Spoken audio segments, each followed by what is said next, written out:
The 80-20 paradox in life. How to find the vital few input that creates 99% of your joy. Previously in episode 1 of a system playbook, when our beliefs shape our reality, we were able to deconstruct the internal architecture of our choices.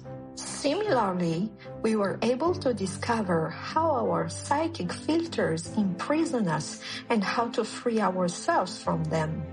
If you haven't seen it yet, put it aside for later. Just after watching this episode here, since it is necessary that you focus on what we are going to see today. Here is the paradox. You could work half as much, produce half as much effort, see half as many people, while increasing your joy and happiness. There is nothing magical in what I have just said. It's purely system science. In today's video, we will learn to identify the little vital for a happy and better fulfilled life in the long term. Have you ever had the impression of rowing against an invisible current? You work hard, you fill your schedule, you check all the boxes of responsible adult, and yet, deep down, you still feel a void, a lack to feel, a joy almost impossible to reach. This is due to the fact that we were conditioned since childhood to believe in a linear equation according to which the more efforts one generates, the better results one obtains. It is the cult of maximum effort, complexity, and crowding. We add habits, productivity apps, courses, meetings. We accumulate tasks without ever wondering if it really allows to make the real difference. And therein lies the most ironic enigma of present-day life, the non-linearity of results. Most of the tasks we do are worth next to nothing. They are more akin to noise and distraction than to tangible and substantial results. It is the famous 80% of effort that only produces 20% of the results at most. What if this same law applied to our happiness? If 80% of our joy came from only 20% of our activities, our relationships, our possessions? This means that we waste 80% of our life pursuing 80% of ephemeral joy and happiness. Our goal in today's video will be to locate this famous little vital, these 20% of unique actions that will allow for 99% value creation, fulfillment, and above all, pure joy. The story begins in Italy in 1896 with the economist and sociologist Vilfredo Pareto.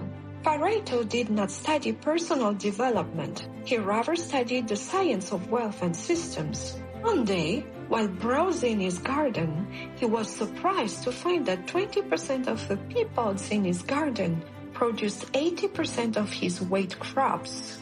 Pareto then expanded his study and perceived the same asymmetry in land distribution in Italy. 80% of the land belonged to 20% of the population.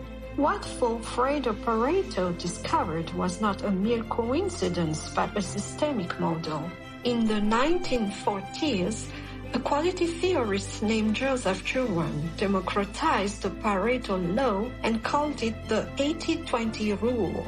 Juran adopted to solve quality control problems in the factory. His insight: 20% of product defects caused 80% of customer complaints. By concentrating on this little vital of the problems, Juran managed to eliminate almost all the dissatisfaction. The interest of this principle is not quite in the exact ratio, but in the concept itself. The ratio does not always display 80-20. It can be 90-10, 85-15, or even 75-25. The essential thing to remember is that most of the entries are insignificant and that a minority of entries are responsible for the majority of the exists. This rule frees you from the autocracy of a task to finally have the free choice to apply the SF approach, system frameworks, on a daily basis. But the real question now is how to convert this business rule into an operational manual for asymmetric happiness. In other words, how to apply the 80-20 rule on a daily basis for more joy and happiness. And it is here that the paradox enters a purely personal dimension. To find the little vital, you need to do a personal asymmetric analysis. Most people never do, which explains why they find themselves stuck in 80% of joys, happiness, and illusory achievements. Step number 1, the flow and joy log. Measure the outcome. For a week, keep a journal of your activities. But instead of just listing the tasks, note 2 essential points: the level of flow and the level of pure joy. The level of flow. How absorbed were you during the day? Did time fly by? This serves as an indicator of true alignment and engagement. The level of pure joy. Satisfaction for a completed task. Did this past hour have an echo, even small, on the rest of your day? Do it impartially. After 7 days, you will be able to draw your own Pareto curve. Thus, you will realize that 80% of your joy does not come from the sum of countless correct actions, but from a few precise and deep moments. And these are the famous 20%. Step number 2, identification of a little vital. Isolate the input. Now it's time to analyze. What are the 3 to 5 inputs? In other words, the causes that systematically recur in your moments of elevated flow and joy. Is it the morning coffee with a friend? A symmetrical relationship. Is 60 minutes of hyper-concentration without any notification or distraction on your most delicate work? A symmetrical environment. Is it a specific type of physical exercise? A symmetric habit. Is it the elimination of false priorities? A symmetric subtraction. The little vital is not necessarily the most difficult, but the most leverageable. In other words, the one that generates the highest leverage. And often it seems counterintuitive, since sometimes doing nothing, eliminating, seems the most powerful input for joy. Focus on 70% to amplify these 20% of inputs. Deploy 80% of your energy there, and for the remaining 80% that exhaust you without result, the solution is simple. Either you ban them from your calendar, or you delegate them, or you reduce their time by a tenth. From what we have been able to examine, the 80-20 rule is not only a concept of productivity, but a fundamental law that governs the nature of systems. Asymmetry is everywhere, but the real problem is not identifying the 20% that work today. The challenge is to ensure that you are not massively investing in a little vital, which is in reality ephemeral. And when you think about it, in today's world shaped by ideas, regimes, and investment strategies, the market is saturated with short-lived concepts. They give us a slight peak of 20% initial results and collapse immediately without us noticing. How to distinguish the real systemic lever, one that endures and increases over time, from the simple transient trend? How to ensure that today's little vital will not be expected to lose out in the next 6 months? The answer to this lies in system sustainability. If a concept is sufficiently reliable and viable, it should defy time.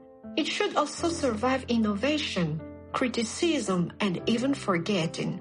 And this is what we will dissect in episode 3 of System Playbook. We will focus on the Lindy effect, why you should only believe in ideas that refuse to die. We will see why the age of an idea determines its future relevance and how this effect could be directly applied to the choice of your little vital to sustain happiness. It is the logical continuation of the 80-20 to identify the few levers that never wear out. If this systemic analysis allows you to take a fresh look at your efforts, it's time to take action. The 80-20 principle is neither a magic formula nor a mathematical formula. It's a state of mind. Your only task after watching this video is not to do more, but to do less of what doesn't matter. To help you get started right away, I have synthesized the analysis steps we have seen into smart dodge checklist to quickly identify the 80% of futility and the 20% of leverage. The link to download it is in the description. This simple and operational tool will help you a lot to practice 80-20 from today. If you have found even one of these useful concepts, let me know. Like this video to show your 20% effort, which will give us 80% of impact. It's the best way to support the SF channel and help us popularize these complex systems. And if you discovered your own little vital this week, share it in the comments. I can't wait to read from you. And if you are still with me, it is because you are looking for the levers of systemic change that persist. So subscribe to the channel and activate the bell to not miss episode 3 on the Lindy effect, logical continuation of what we saw today. Thank you sincerely for taking the time to analyze this complex system with us until the end. You are on the right track. Take good care of yourself and never forget, the most important thing is not what you add, but what you remove. See you soon for the next video. Cheers!